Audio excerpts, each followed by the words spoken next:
Promotion job போயிட்டாலும் அவங்களோட சேலரிய வச்சு என்னோட குடும்பத்தை நடத்த முடியும்னா I will love her. Okay டேய் கூட்னு போங்கடா, கோவத்துல போட்ற போறேன். பேரு first area sir, Area. Next education sir. இது என்ன பிரமாதம்? இது விட பெசலைட் ஒன்னு இருக்கு, கூவுடா. எஜுகேஷன் எனக்கு ஈக்குவலா இருக்கா விட என்ன அது எனக்கு மாதிரி ஈக்குவலா பாத்துப்பீங்க. இருக்கணும் சார். அப்புறம்? ஆமா சார். காஸ்ட் வந்து எனக்கு ஈக்குவலா இருக்கணும் சார். பேசாம போறியா, வாய்க்குள்ள கத்தி அப்படி சுத்தவா? காஸ்ட் அண்ட் ரிலீஜன் அவ்வளவு முக்கியம்னு பாக்குறீங்க? Nonsense you are talking about me. ஆனாலும் அவனோட ஃபேமிலில என்ன யாரும் டாமினேட் பண்ணி பேசிட கூடாது.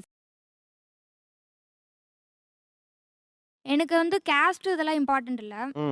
புராண்டு காலம் வாழ்க. பட் கொஞ்சம் எகனாமிக் பேக்ரவுண்ட் இருந்து அவங்களுக்கு வேணும்.